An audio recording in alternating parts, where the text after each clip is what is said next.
이렇게 오후 시간을 성경 공부로 하게 되니까 저도 참 새롭고 좋습니다.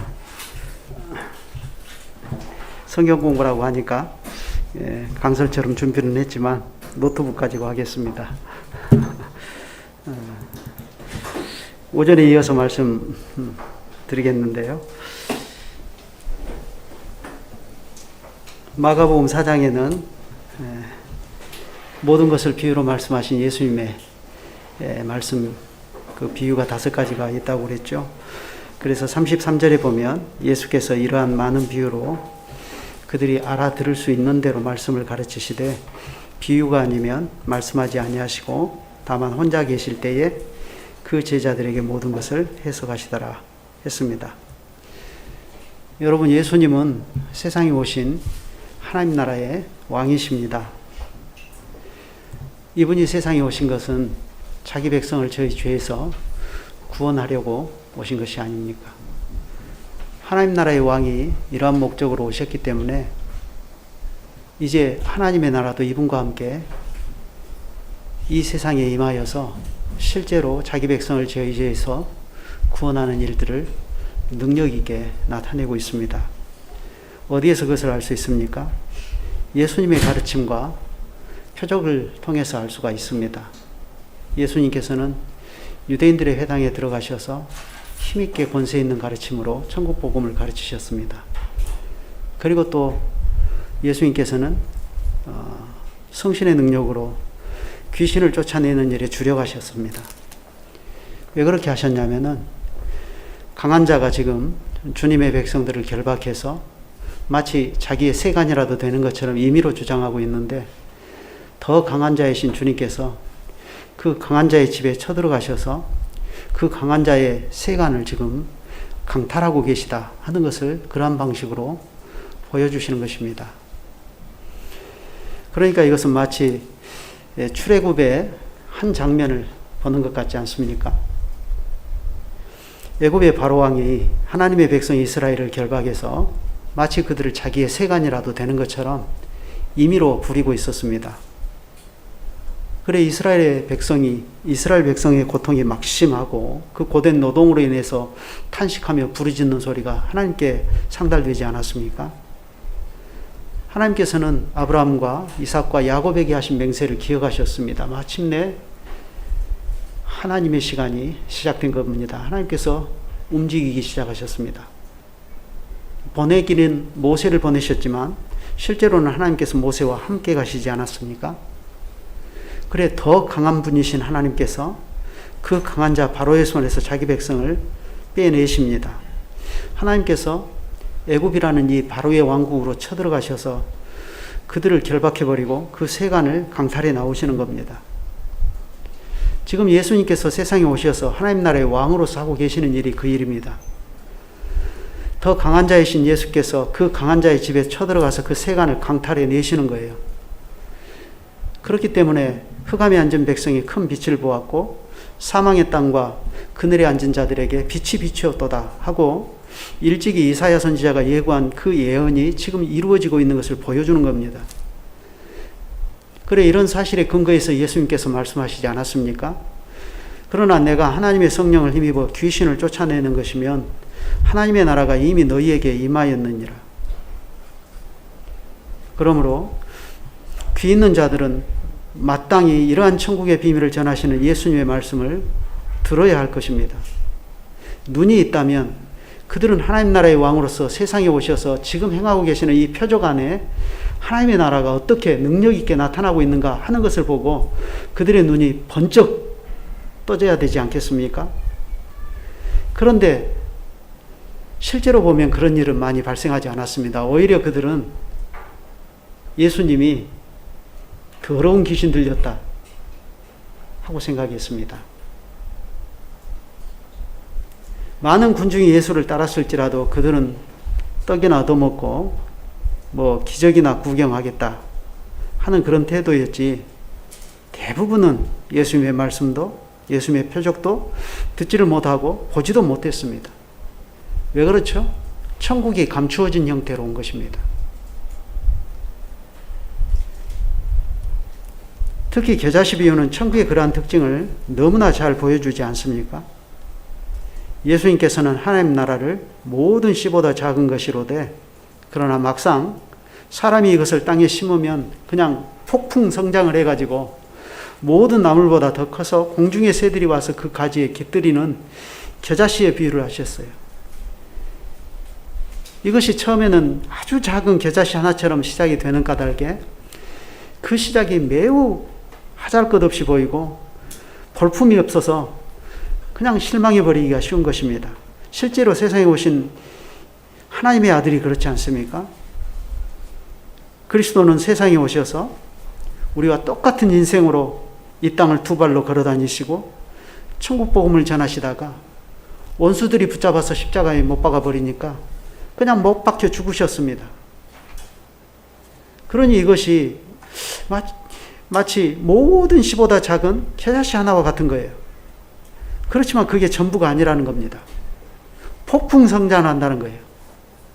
그것처럼 예수께서도 부활하시고 하늘과 땅의 모든 권세를 성부께로부터 받으시고 하늘에 오르시고 하나님 우편에서 만물을 그 발 아래 두고 다스리시는 권세 있는 퀴리오스로 선포가 되셨습니다.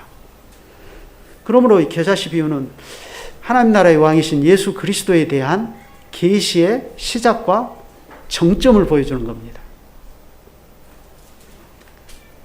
그런데 그 시작이 겨자씨 하나와 같다 하셔가지고 이건 모든 사람을 어떻게 합니까? 시험대에 세우는 거예요.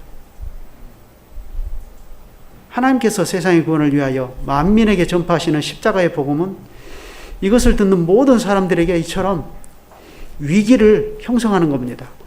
겨자씨 하나처럼 시작하는 그것만 보고 섣부른 판단을 하고 이거 별것 아니구나 생각해서 불신자의 길로 갈 건가? 아니면 처음에는 비록 겨자씨 하나처럼 보이지만 그러나 나중에는 심히 창대하여 온 세상을 뒤덮게 될 하나님 나라의 이 창대함에 대한 기대와 소망을 가지고 이 나라의 왕으로 오신 예수 그리스도를 믿고 영접하고 그분을 순종하고 따를 것인가? 이 결정이 사람의 영원한 미래를 결정해버리기 때문에 겨자씨 비유는 바로 이 점에서 모든 사람을 시험대에 세우고 그들의 믿음을 테스트해버리는 것입니다. 이렇게 예수께서는 많은 비유로 저희가 알아들을 수 있는 대로 말씀을 가르치시되 비유가 아니면 말씀하지 아니하시고 다만 혼자 계실 때 그 제자들에게 모든 것을 해석해 주셨습니다. 이미 말씀드린 것처럼 그렇게 하신 까닭은 사람들이 이러한 천국의 말씀을 듣고도 듣지 못하고 보고도 보지 못하고 깨닫지 못한 까닭입니다. 그래 예수님께서는 선지자 이사야의 예언을 들어서 저희가 보기는 보아도 알지 못하며 듣기는 들어도 깨닫지 못하게 하여 돌이켜 죄사함을 얻지 못하게 하려고 비유가 아니면 말씀하지 아니하셨다 했습니다. 그렇지만 혼자 계실 때에 가까이 있는 그 제자들에게는 이 모든 것을 다 해석해 주셨습니다. 그래서 있는 자는 받아 넉넉하게 되고 없는 자는 그 있는 것까지 빼앗기리라 하시는 그 말씀이 그러한 방식으로 이루어지게 하신 것입니다. 그래서 하나님 나라에서는 어떻게 되느냐 하면 처음 된 자가 나중되고 나중된 자가 처음 되는 역전 현상이 벌어지는 겁니다. 자기들이 모세의 율법과 성전을 소유했고 무엇보다도 우리는 아브라함의 혈통이다 하는 그 자부심이 있고 그래서 누구보다도 하나님 나라에 자기들이 가까운 사람들인 것처럼 자부심을 가졌지만 그러나 이 나라의 왕이신 그리스도를 그들은 거부함으로써 나라의 본 자손들은 오히려 바깥 어두운 데로 쫓겨나는 것이요 오히려 동서남북으로부터 많은 사람들이 예수 그리스도 안에서 천국의 잔치에 참여할 것을 말씀하신 것입니다. 그래 여러분 바로 이것이 헤아림의 비유에서 말씀하신 있는 자는 받아 넉넉하게 되고 없는 자는 그 있는 것까지 빼앗기리라 하는 말씀의 뜻입니다. 그 누구도 예수 그리스도와 그분의 말씀을 착하고 좋은 마음으로 받지 않고서는 이러한 하나님 나라에서 차지할 자리가 없는 것입니다. 그러니 헤아림의 비유가 여기 마가복음 4장에 기록된 5개의 비유 속에서 가운데의 위치를 차지하고 있다 하는 것이 참 중요한 의미가 있는 거예요. 우리는 글 쓰는 요령이 서론, 본론, 결론 이렇게 나가잖아요. 근데 유대인들은 글 쓰는 요령이 달라요. 가운데다 가장 중요한 것을 놔둬요. 그래서 점점점 가운데 처음에 시작해서 점점 대차대구법이라고 그러죠. 가운데다 제일 중요한 핵심을 두고 그렇게 풀어나가는 거예요. 헤아림의 비유가 이 5가지 비유 중에 가운데 위치하고 있는 게 그렇게 중요한 겁니다. 자, 그런데요, 이렇게 비유로 말씀하신 예수님께서 이제 그날 저물 때에 제자들에게 말씀하셨습니다. 우리가 저편으로 건너가자. 그래, 저편이 어딜까? 5장 1절을 보면 그곳은 갈릴리 동쪽 거라사인의 지방이다 하는 것을 알 수가 있습니다. 예수님은 지금 갈릴리 호수 북서쪽에 위치한 가버나움에서 배를 타고 이방인의 거주지인 갈릴리 동쪽에 거라사인 지방으로 가서 복음을 전하려고 하는 겁니다.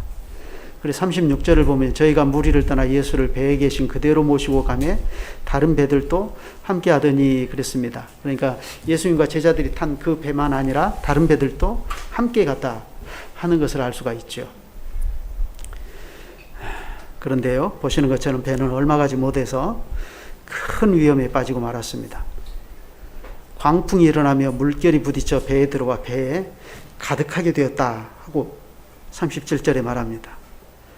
예수님의 제자들은 여러분이 아시는 대로 갈릴리 바다에서 어부로 생계를 꾸려나가던 잔뼈가 굵은 어부들 아닙니까? 베드로, 안드레, 요한, 야고보 이런 사람들인데요.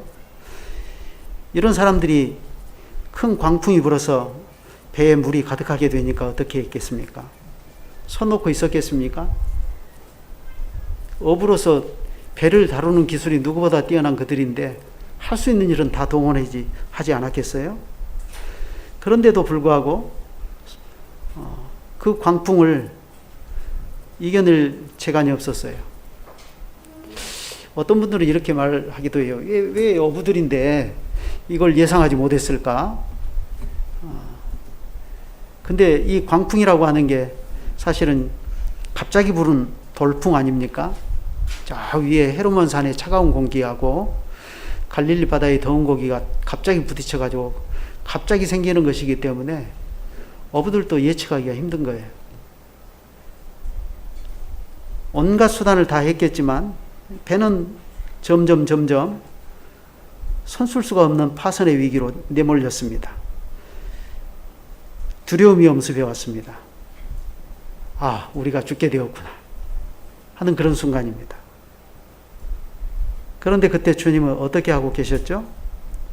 예수께서는 고물에서 베개를 베고 주무시고 계셨다 했습니다. 어떤 분들은 왜 하필 이 위급한 시기에 예수께서 주무시고 계셨을까? 그것은 아마도 제자들의 믿음을 시험해 보려고 그런 것 아니냐 이렇게 해석하시는 분들도 있는데 아무리 생각을 해봐도 그건 아닌 것 같습니다. 실제로 예수님은 피곤하셨습니다. 아까 그랬잖아요. 식사할 겨를도 없었다. 그래 우리는 여기서 피곤으로 지쳐 계시는 하나님, 그분을 볼 수 있어야 됩니다.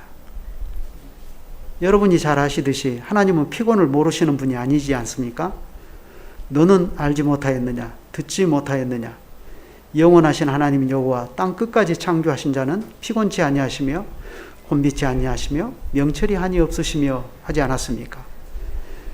그런데 무엇이 이렇게 하나님을 피곤하게 만들었죠? 예수님이 과로하신 겁니까? 예, 맞습니다. 과로하셨습니다. 왜 과로하셨죠? 그건 바로 우리의 죄 때문입니다. 하나님께서는 죄인들을 구원하시려고 죄 있는 육신의 모양을 입으셨습니다. 하나님의 성육신은 누구의 탓도 아니에요. 내 탓이에요. 내가 죄인인 까닭입니다. 그러므로 우리는 실제로 피곤을 느끼시는 주님 앞에서 우리 자신의 죄 때문에 슬픔을 느껴야 합니다. 그것이 매일매일 말씀을 묵상할 때 우리가 가져야 하는 심정 아니겠습니까? 하나님의 말씀은 그런 심정으로 읽고 묵상할 때 그게 비로소 죄인인 나를 구원하는 능력의 말씀이 되어서 내 앞으로 다가와서 나의 것이 되는 것이지, 성경이 지적 도구가 되어서는 그게 나를 위한 말씀이 되지를 못해요. 광풍이 일어나고 물이 배에 차올라서 배가 침몰할 지경인데도 피곤해서 주무시고 계시는 주님의 모습에서 우리는 나 같은 죄인을 위하여 이 땅에 오시고 한없이 낮아지신 피하하신 주님의 은혜를 기억하고 감사하게 되는 것입니다. 그래 제자들은 더는 손을 쓸 수가 없어서 주님을 급히 깨웠습니다. 가로되 선생님이여 우리의 죽게 된 것을 돌아보지 아니하시나이까. 이것을 오늘날 우리식으로 표현하면 어떻게 표현하죠? 그들은 주님께 나아갔고 주님께 그들의 어려운 형편을 아뢰었고 간절히 기도한 것입니다. 우리도 기도해야 됩니다. 제자들은 한 마음으로 주님께 나아가서 자기들의 어려운 사정을 아뢰었습니다. 그래 시편에도 보면 이런 상황을 잘 묘사해 주는 말씀이 있죠. 주여 깨소서 어찌하여 주무시나이까. 일어나시고 나를 영영히 버리지 마소서. 시편 44편 23절 아닙니까? 그러자 주님께서 제자들의 기도를 들으셨습니다. 잠에서 깨신 주님이 어떻게 하셨습니까? 조금도 망설이지 않고 그분께서는 바람을 꾸짖으시며 바다들을 이르시되 잠잠하라 고요하라 하셨습니다. 그러자 거짓말처럼 바람이 그치고 아주 잔잔해졌습니다. 그러자 이 광경을 보고 주님의 제자들이 어떤 반응을 보였죠? 저희가 심히 두려워하여 서로 말하되 저가 위기에 바람과 바다도 순종하는구. 예수님께서 이 바람과 바다를 꾸짖어 잠잠하게 하시고 제자들을 바라보시면서 너희가 어찌하여 이렇게 무서워하느냐, 너희가 어찌 이렇게 믿음이 없느냐 하시고 책망하시니까 아이고 예수님 죄송합니다. 저희들이 예수님을 잘못 알았네요. 저희가 믿음이 없었습니다. 이렇게 대답을 한 게 아니라 저희가 심히 두려워하였다. 그러면서 서로 얼굴을 보면서 와 이분이 도대체 누구냐? 바람과 바다도 순종하는데 이렇게 하는 거예요. 그러므로 이 사건의 결론이 뭐죠? 저가 누구냐 하는 겁니다. 저가 누구냐. 그래 바로 이 문제, 저가 누구냐 하는 이 문제가 왜 터져 나왔겠습니까? 왜 이 사건이 여기에 위치하고 있는 겁니까?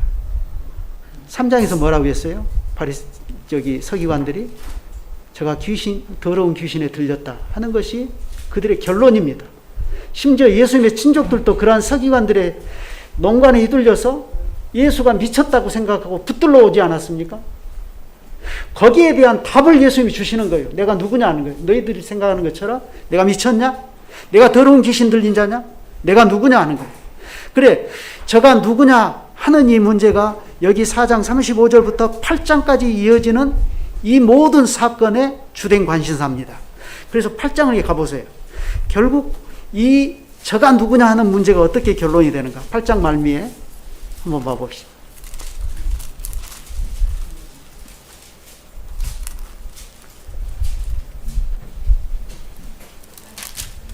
베드로의 고백이 나오죠. 주는 그리스도시요 살아계신 하나님의 아들이십니다. 이게 저는 누구냐 하는 이 4장 35절 이 사건에서 던지는 질문에 대한 최종 결론이에요. 예수가 미쳤다, 더러운 귀신 들렸다 하는 것에 대해서 예수님 스스로가 자기가 누구인가를 계시에 드러내시고 결국 제자들을 통해서 이 고백을 받아내십니다. 그런데요, 저는 누구냐 하는 이 문제가 이 사건 이후에 비로소 밝혀지는 게 아니에요.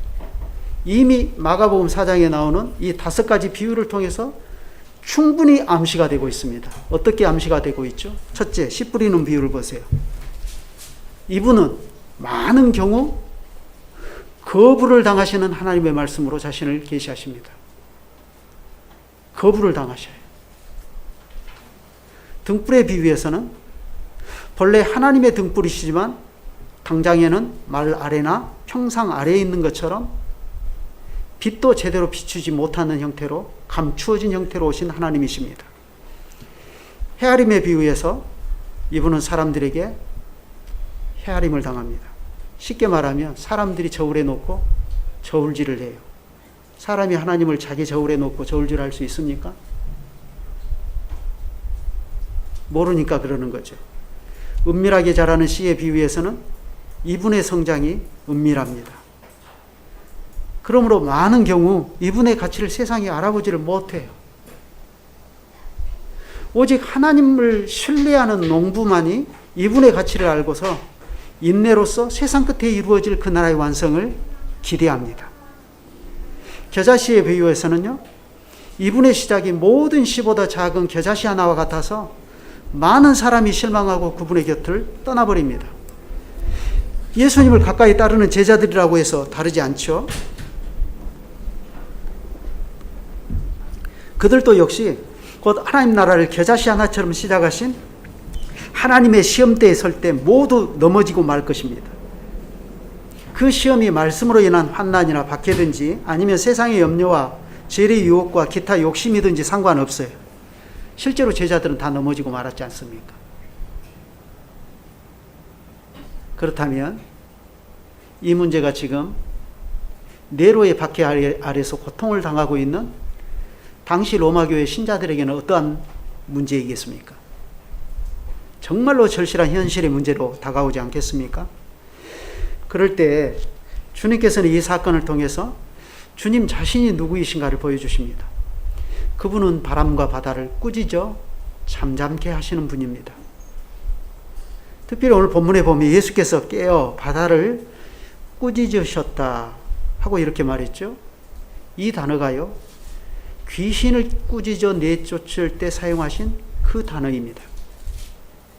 마가복음 1장에 보면 예수께서 가버나움 회당에서 귀신 들린 사람을 고쳐주실 때죠, 예수께서 꾸짖어 가라사대 잠잠하고 그 사람에게서 나오라 하시니 더러운 귀신이 그 사람으로 경련을 일으키게 하고 큰 소리를 지으며 나오는지라 했죠. 그때 그 광경을 본 사람들의 반응이 어땠죠? 다 놀라 서로 물어가로되 이는 어찌미냐 번세 있는 새 교훈이로다.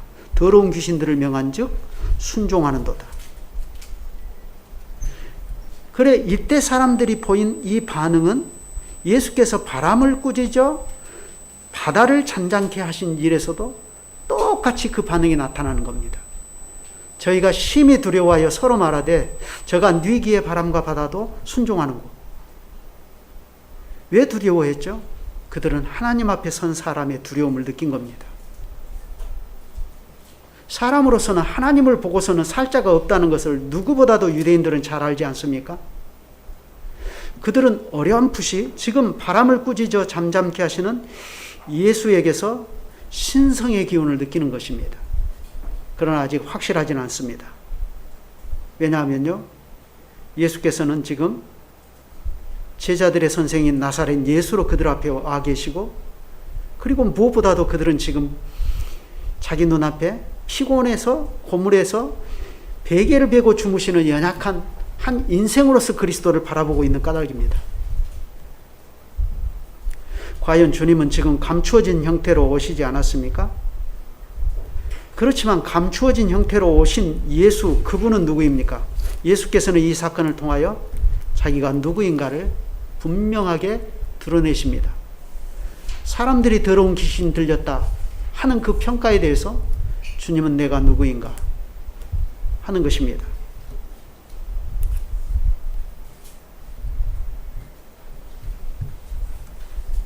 하나님의 말씀을 전해도 깨닫지 못하고 배척하는 사람들은 그때부터 비유로 말씀하셔서 그들로 보기는 보아도 알지 못하며 듣기는 들어도 깨닫지 못하게 하여 돌이켜 죄사함을 얻지 못하게 하셨습니다.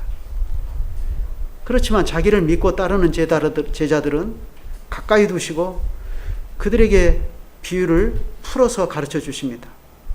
그런 방식으로 주님께서는 이 사람들이 하나님 나라에 대해서 점점 더 풍성한 이해와 깨달음에 이르도록 도와주십니다. 그런데요, 말씀만 그렇게 풀어서 가르쳐 주신 것이 아니라 주님께서는 이 사건을 통해서 이 사람들이 천국의 왕으로 오신 주님 자신의 존재와 그 정체성이 어떤 것인가를 알 수 있도록 주님 자신의 정체를 열어서 보여주시는 겁니다.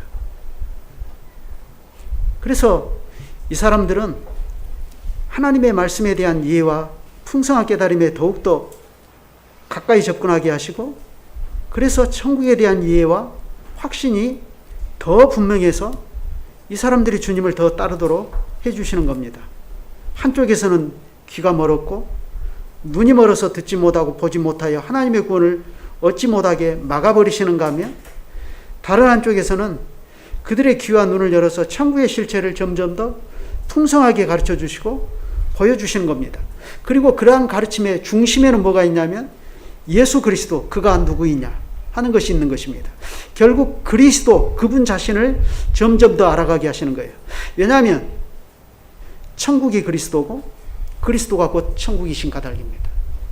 하나님 나라가 그리스도고 그리스도가 하나님 나라이죠.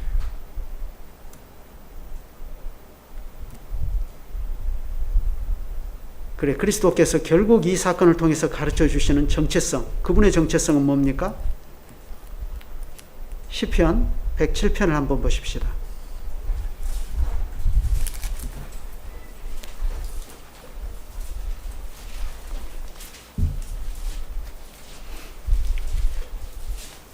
자, 찾으셨죠? 시편 107편 23절부터 제가 좀 읽겠습니다. 성경 공부니까 같이 한번 읽으실까요? 23절부터 31절까지. 시작. 선척을 바다에 띄우며 큰 물에서 영업하는 자는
예, 저는 개역성경이어서 여러분이 읽도록 했습니다. 자, 여기 보시는 것처럼 제자들은 바다에서 일어난 큰 광풍으로 인하여 그 영혼이 녹으며 취한 자같이 비틀거렸습니다. 그래, 그들의 지각이 이와 같이 혼돈할 때에 그들은 자기들과 함께 계시며 주무시고 계시는 예수께 부르짖었습니다.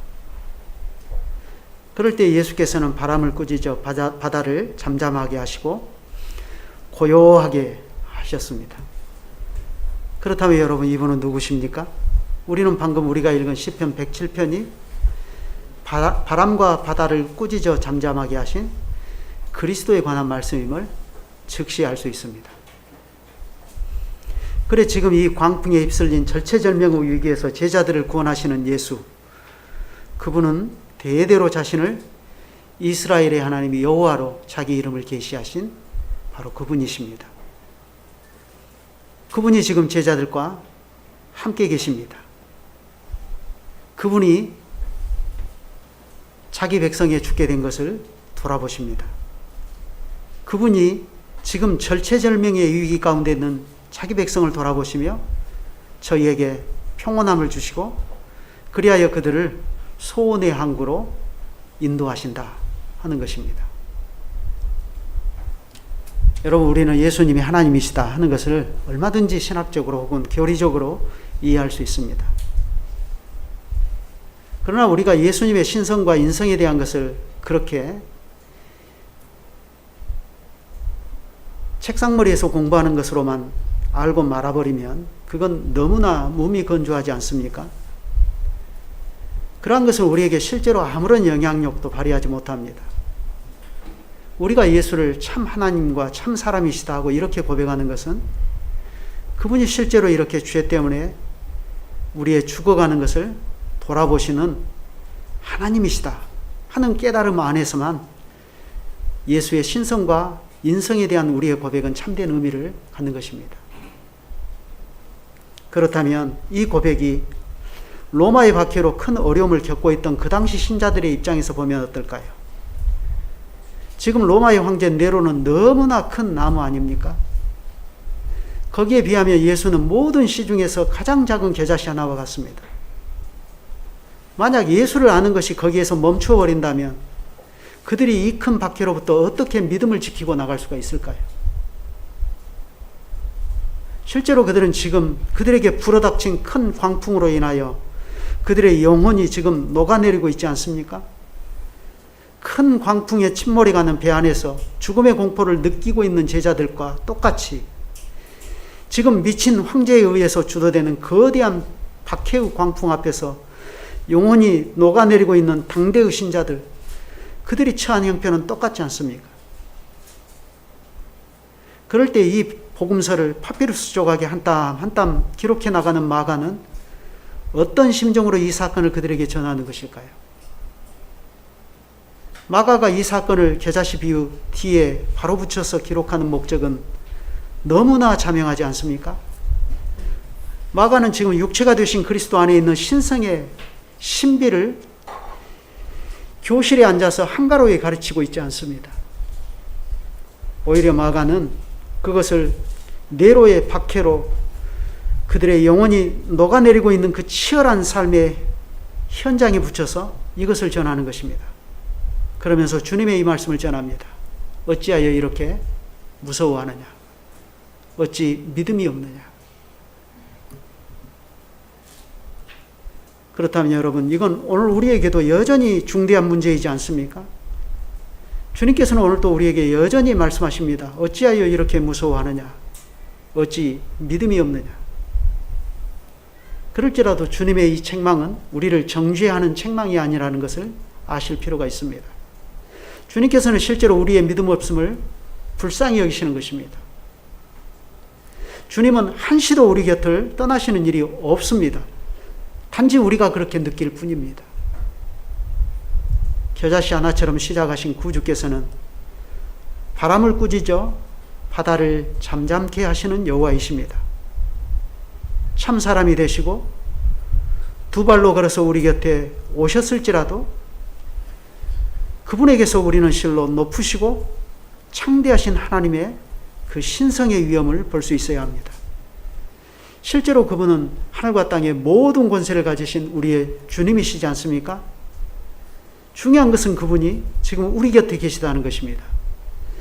그분이 우리를 모든 위험에서 건져내시며 우리를 소원의 항구로 인도해 나가고 계시다는 것입니다. 그래, 이것을 참으로 깨달을 때에 우리는 예수 그리스도의 인성과 신성의 교리 앞에서 참으로 크고 위대하신 그분을 찬송할 수 있습니다. 참 하나님이신 그분이 참 사람이 되셨습니다. 그분이 두 발로 걸어서 우리 곁에 오셨습니다. 그렇지만 당장에는 우리가 그분의 모든 영광을 다 알 수가 없고 다 볼 수도 없습니다. 오히려 그분은 우리의 죄 때문에 지금 피곤해 지쳐 계십니다. 이사야 선지자가 말한 것과 같이 그분은 본래 형통하실 분이시며 받들어 높이 들려서 지극히 존귀하게 되실 분입니다. 그러나 이왕에는 그 얼굴이 타인보다 상하였고 그 모양이 인생보다 상하신 모습입니다. 그러니 우리가 그분을 보고 모두 놀랐다 하는 것 아닙니까? 그런데 여러분, 이것이 복음입니다. 이것을 믿고 기뻐하면서 그리스도로 만족하는 사람이 하나님의 나라에서 한 자리를 차지할 것입니다. 그래, 우리가 오전에 이 강설의 서두에서 보았듯이 마가복음이 어떤 말로 시작된다고 했죠? 1장 1절을 다시 한번 보십시오.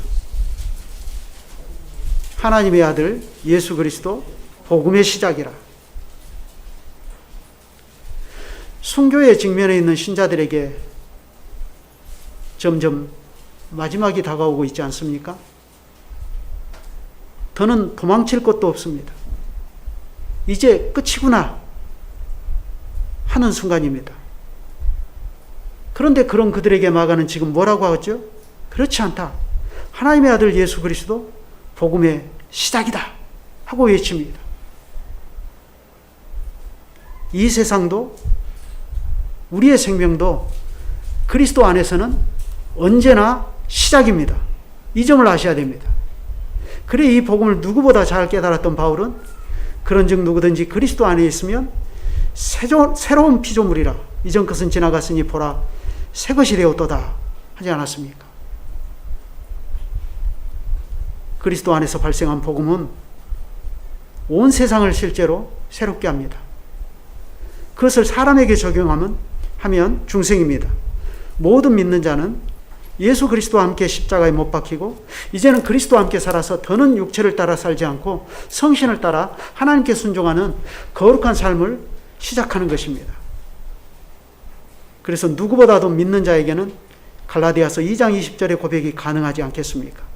내가 그리스도와 함께 십자가에 못 박혔나니 그런즉 이제는 내가 산 것이 아니요 오직 내 안에 그리스도께서 사신 것이라. 이제 내가 육체 가운데 사는 것은 나를 사랑하사 나를 위하여 자기 몸을 버리신 하나님의 아들을 믿는 믿음 안에서 사는 것이라. 여러분, 마가는 지금 이것을 전하고 있는 것입니다.